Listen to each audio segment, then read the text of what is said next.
So far we discussed about the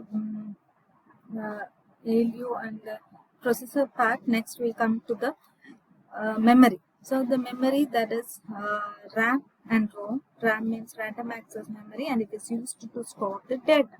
And ROM is permanent memory, that permanent memory that is used to store the program. So the RAM and the special function registers are also here. Here it is RAM area is have shown as different register banks. So this is the internal RAM structure. So we have register bank 0, register bank 1, register bank 2, register bank 3, and byte, some bit and byte address areas are here. And special function registers, these are the special function registers. So we will study about these registers when we study about the memory organization of 8051. So now we have a general idea about the memory, that is the RAM and ROM of the 8051 register. So memory, there are basically 4 memories in 8051, that is internal RAM, internal ROM, external RAM, and external ROM. So while we speaking about the architecture, we are speaking only the internal memory, that is internal RAM and internal ROM. That is what is the memory that is inside the chip, that is the internal memory, and about the external memory we don't think. So we are speaking about the internal RAM and internal ROM. So first we considered about the internal RAM. So RAM is random access memory, and RAM is used to store the data. So we have used internal RAM to store the data. So for 8051 microcontroller, the internal RAM is of 128 bytes of internal RAM is available for 8051 microcontroller. So it is used to store data. So it is also called data memory. So to store 128 bytes, we need 128 memory locations. So each location can store 1 byte of data. So one location stores 1 byte of data. So to store 128 bytes, we need 128 memory locations.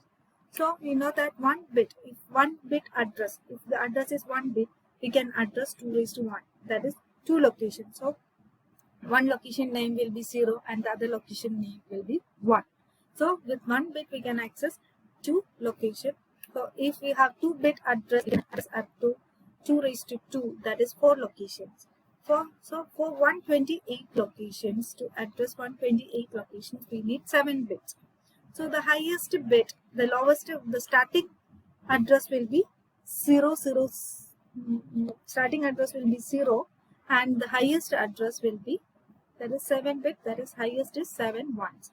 That will give 128 bytes of memory locations. So 128 memory locations. So the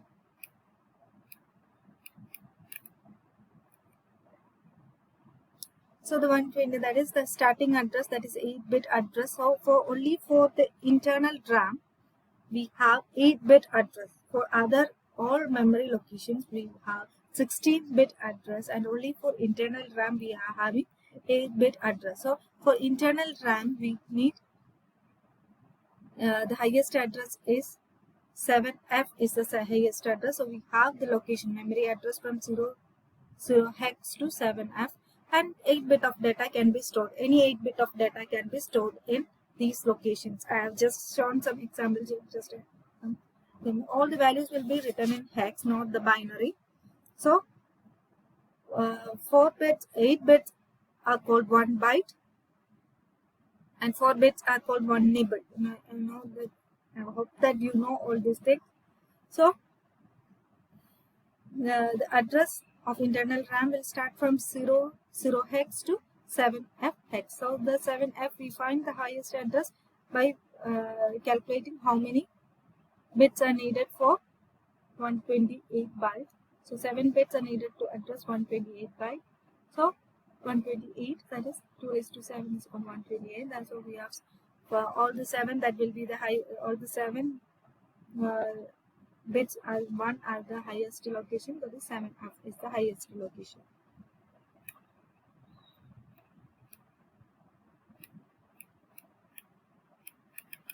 So the internal ROM we have, ROM is read-only memory and it is used as the program memory. So the instruction will be stored in ROM.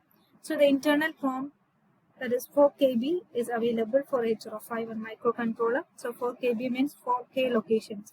So 4K locations means we can write 4K as 4 into 1K. 4 means it is 2 raised to 2 and 1K means it is 2 raised to 10. So a total that is 2 raised to 12. So 12 bits are needed to represent 4 KB of memory, 4K memory. So 12 bit address is required. So the highest address means all the 12 bits are kept at 1, then you will get FFF hex. So we are using a 16-bit address lines. So the address will be 0FFF hex will be the highest address of the ROM. So this gives the highest address of the ROM. That is ROM, we have 16-bit address and 8-bit of data is stored in the locations. The address will be from 000 hex to 0FFF hex. That is, here for 4K we need 12 bits to address 4K locations. This 4 is 2 raised to 2. It's split in 4K into 4 into 1K. That is 4 is 2 raised to 2. 1K means 2 raised to 10. So total 2 raised to 12.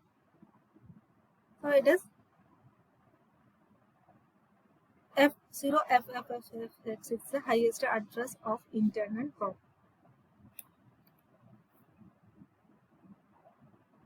So 8051 has 4 KB internal ROM. The ROM is used to store programs and hence is also called program memory or code memory. So there are 4K locations is containing 1 byte of information. So the address range is from 0000 hex to 0FFF hex. So it mainly contains the program. It may also contain some permanent data stored in the form of the lookup tables. So to access the programs, the address is given by the program counter that we already discussed. That is, PC gives the address of the next instruction. And to access the data, that is the data in the lookup table, that can be addressed.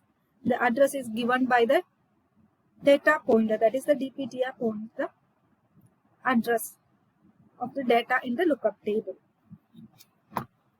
So next is the input-output components. So like any other typical microcontroller, 8051 has several input-output components. They include the input-output ports, timers, serial ports, etc. So 8051 has 4 8-bit ports, that is port 0, port 1, port 2 and port 3. These are the 4 8-bit ports of 8051 microcontroller. They support bit and byte operations. So we already said that each port can be bit addressed or it is byte addressed. So, and there are these ports have some alternate function also. That is, port 0 is also function as the multiplexed address and data bus, lower order address bus and data bus. The port 1 does not have any alternate function. The port 2, the alternate function, it acts as the higher order address bus. And for port 3, it has many alternate function, that is interrupts, 2 interrupt signals, that is INT0 and INT1, and counter, that is 2 timers, 16-bit timers are there, and serial data to transmit data and to receive data, and control signal, external RAM control signals, that is read and write control signals are also there, the alternate function of port 3. So there are 2 16-bit timers which operates as down counters. So the 8051 microcontroller, it's not shown in the figure, but it has 2 16-bit, I can say it has timer, it's shown here, there is 2 16-bit timers are there. It can count from 000 to FFFF hex. So, and it operates as down counter. So it will count from a higher value to a lower value, that is down counter. There is a serial port having pins, that is TXD for transmit data and RXD for receive data serially. So these ports, port 0 to port 3, are used as parallel ports which can simultaneously transmit 8 bit of data, transmit or receive 8 bit of data. Plus the 8051 microcontroller has a serial port. Serial port means it sends 1 bit of data at a time. So it transmits the data through transmit data pin and receive the data through receive data pin. So, and two external interrupt pins, that is INT0 and INT1, that interrupt pins are used for giving interrupt to the processor. And there are additionally there are address data and control signals for the transfers with external RAM and external ROM. So we already discussed that, read and write for external RAM, and we have PSEN for reading from the external ROM, and also EA bar for external access, and ALE, that is address latch enable, which decides which should be performed. That is, if ALE is 1, the port 0 can act as an address bus, and if ALE is 0, it will act as a data bus. And crystal is connected. PSEN bar is for reading from the external ROM, and XTEL1 and XTEL2 are the crystal pins to connect the crystal oscillator to the processor, and reset for resetting. And VCC and ground are the pins, that is supply pins. That VCC will be plus 5 volt and ground will be connected to the ground.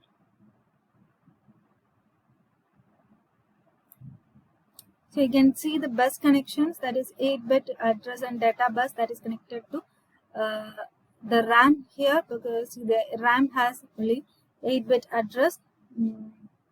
All other memory, that is ROM, has a 16-bit address, so 16-bit address bus is connected to ROM, and this 8-bit data bus is connected to all the latches or all the ports, and a 16-bit address bus is connected to that is port 0 and port 2, because port 0 is the lower order address bus and port 2 is a higher order address bus, but data can be transferred to and from all the 4 ports. So data bus is connected to all the 4 ports, and address bus is connected only to port 0 and port 2.